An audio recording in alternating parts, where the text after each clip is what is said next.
Markus 16. Ini juga adalah perintah agung.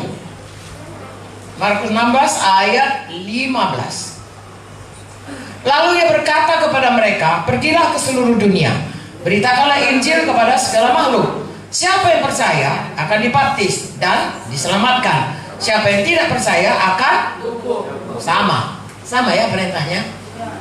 Yaitu pertama, beritakan Injil kemana? Seluruh dunia. Ya, jadikan semuanya murid, kemudian baptislah mereka.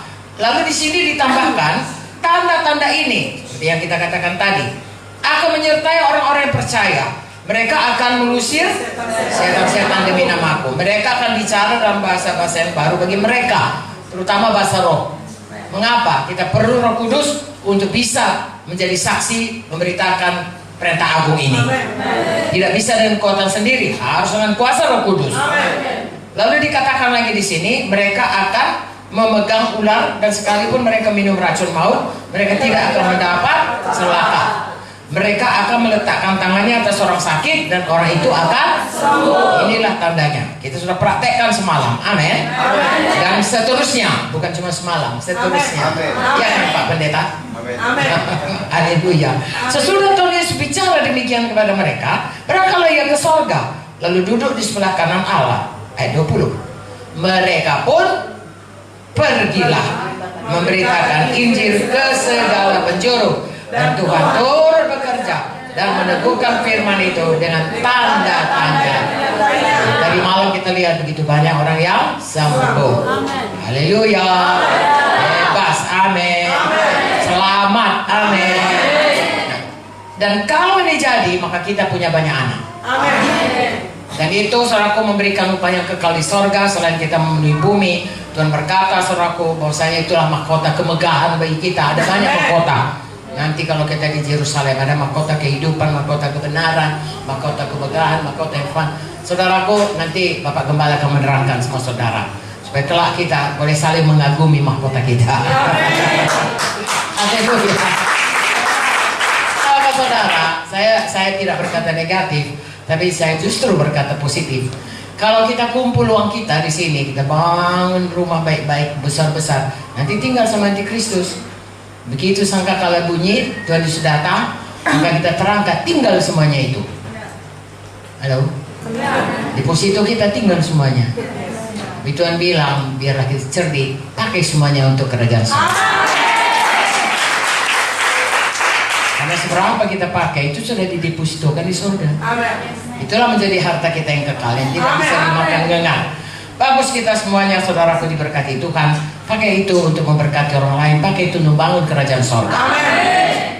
Haleluya. Lalu kita akan melihat saudaraku, bagaimana kita selama kita di dunia ini, kita bisa dipakai Tuhan untuk membawa sebanyak-banyaknya orang ke dalam kerajaan sorga. Haleluya. Saya dan saudara, Kisah 1 ayat 8 berkata supaya kita dipenuhkan Roh Kudus untuk itu. Ya, Yerusalem, Judea, Samaria sampai ke ujung bumi. Ya, Lubuk Linggau saudaraku, Sumsel saudaraku, Sembasa, kemudian Sumatera, Jawa, Indonesia, ya, Asia, sampai seluruh dunia.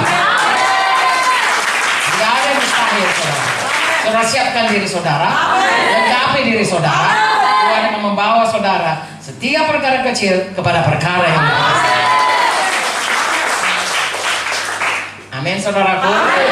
Jadi prakteknya ini seperti tadi malam, saudaraku, kita ke KR, ya. Sebenarnya kalau cerita-cerita gini gak siap-siap ini sampai kapanpun. Tapi ini yang simpel saja untuk saudara bisa praktekkan ke tahun depan. KKR tadi malam, ya. Ada berapa banyak jiwa baru? Kira-kira 300-an, ya. Tentunya tiap-tiap saudara punya jiwa-jiwa itu. Ya, sebaiknya saudaraku langsung di follow up. Saya dokter anak, kami punya namanya kematian, ya. Kematian bayi 24 jam pertama, kematian bayi minggu pertama, kematian bayi bulan pertama, kematian bayi tahun pertama, kemudian ada batita, ada balita, dan kemudian remaja. Nah, saudaraku, semakin muda itu, semakin mudah dia mati. Mengapa? Karena dia tidak punya daya. Bergantung dia kepada ibunya atau keluarganya yang melindungi dia, yang memberi dia makan, menyusui dia. Kalau nggak ada susu ibunya, susu tentunya susu buatan lah, susu tepung atau susu apa, ya, yang menjaga dia supaya tidak, katakanlah saudaraku, begini sajalah pipis dan lain sebagainya. Kalau nggak nanti bisa luka badannya. Dan ada anjing. Saya pernah dengar saudaraku, anak anjing memakan bayi karena nggak dijaga. Ya, ini di Australia. Ya, ada anjing,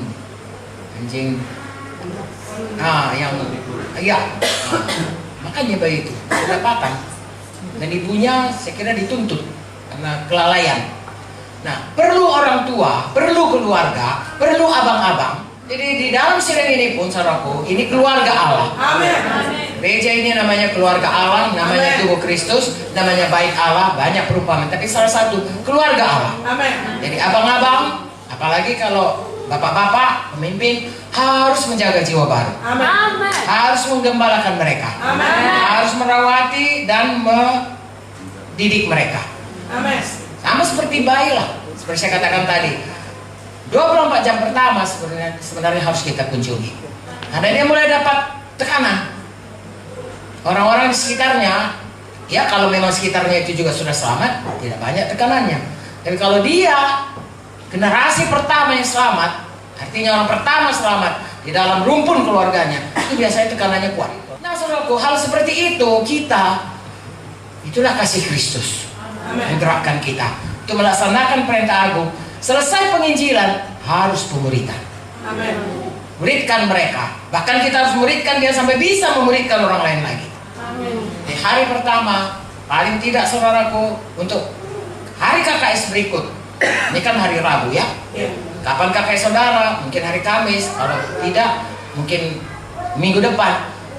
Kebaktian. Saudara tanggung jawabin itu. Ya, seperti bayi tadi. Kalau bayi-bayi, saudaraku, tidak diurus, bayi-bayi itu mati. Bahkan kalau pengalaman kami di kedokteran itu, bayi-bayi walaupun dikasih makan, tapi tidak digendong, tidak didekat, mati juga. Begitulah perlunya kasih sayang itu. Amin. Apalagi rohani. Ya, kita datang, kau udah datang kau balik ke gereja. Bayi nggak bisa datang sendiri, harus digendong kemari, saudara. Ya, kau sudah selamat, kau punya Roh Kudus, kau datang, nggak bisa. Ya. Saya mengaku saudaraku, sudah saya lahir baru, kemudian diundang ke gereja, nggak mau saya. Capek saya, yang mengundang saya di Pamunti. Ya. Saya selamatnya di Jakarta, seperti saya saksikan itu. Lalu saya balik ke Medan, lalu diajaknya saya ke gereja. Karena saya kembali ke gereja lama, lalu mati rohani saya kembali. Saya berseru-seru, Tuhan, kok hilang sukacitaku itu? Tuhan tolong. Dikirim Tuhan lah kawan saya ini. Ya kami hanya 2 orang dokter wanita Kristen di seluruh rumah sakit itu. Jadi datang dia tahu saya sudah selamat, saudaraku. Bilangnya, ayolah kau datang ke gereja biar kita ini. Terus saya bilang, iyalah, aku jemput kau ya. Ya, dijemputnya saya, saudaraku. Ada aja dari saya.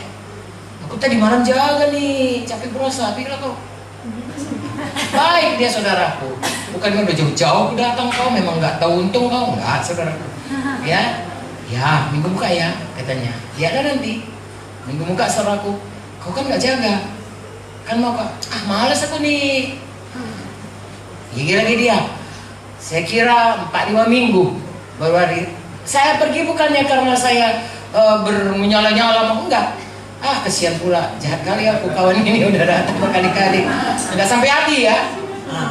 Padahal waktu saya diantar, dijemputnya itu dan dibawanya, tahu gak saudara, dia menjemput banyak orang selain saya. Begitulah dia sangat berapi-apinya, saudara. Karena dia sudah dipanggil Tuhan, adik ipar saya, akhirnya menjadi adik ipar saya. Nah begitulah saudaraku, ya seharusnya kita merawat ya bayi-bayi rohani yang baru lahir baru itu, sehingga mereka tumbuh baik. Ya.